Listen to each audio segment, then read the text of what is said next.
నారాయణ నారాయణ. రా నారదా. తల్లి, తండ్రి, స్త్రీజాతి ఆధిక్యతను తమరు నిస్సంకోచముగా అంగీకరించితిరి. అయినను ఏమిటైనను? కపట నాటక సూత్రధారి అయిన నారాయణుడు అంత తేలికగా అంగీకరించునా? అది మనకు ఇక పైననే వెల్లడి కాగలదు. మహాలక్ష్మి ఇప్పుడే భూలోకమునకు పయనమగుతున్నది.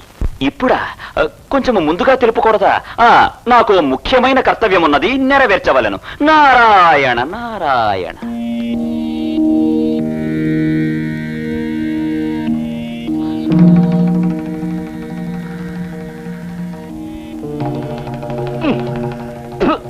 పెద్దమ్మా లేవే, తెల్లవారు ఎంతసేపు అయింది? నా ప్రాణానికి ఇచ్చేనిలా దాపరించబెట్టి కాసేపు హాయిగా పడుకొని. తల్లి, ఇచ్చటే నిలిచితిరేలా? సూర్యోదయమైనదో లేదో ఈ గృహమందు మా జ్యేష్ఠ సహోదరి పేరునే ఉచ్చరించుచున్నారు. పడుకున్న చాప చుట్టి పెట్టుటకు కూడా వీరికి ఓపిక లేదే. అమంగళ వాక్యముల పలుకు ఈ గృహము మహాలక్ష్మికి వాసయోగ్యమా? ఎన్నటికీ కాదు. సరిగా నిల్చో. నువ్వు రాయద్దు. తల్లిందా పేలేనే. తిలకించితివా నారదా? నన్ను రావలదని వారించునట్టులా ఇంటి ముంగిట నూనె తలలు, విరబోసిన కుంతలాలు, ఇటువంటి గృహములందు నేను వసించుట ఎట్లా సాధ్యమగును? వాస్తవమే తల్లి.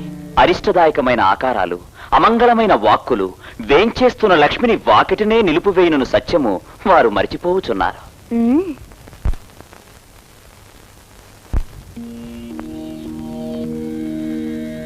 యన్మూలే సర్వతీర్థాని, యన్మధ్యే సర్వదేవత, యదగ్రే సర్వవేదాచ్చ తులసీత్వాం నమామ్యహం. శ్రీ తులసీ ప్రియ తులసీ జయమునీయవే జయమునీయవే. లక్ష్మీ పార్వతి వాణి ఈ నిలయము ఎంత లక్ష్మీకరముగా ఉన్నది.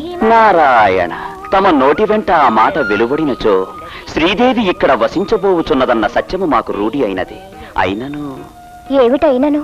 తాము మానవ రూపం ధరించి సాధించవలనని కదా నిబంధన.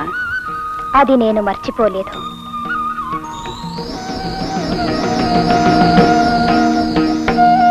నారాయణ నారాయణ.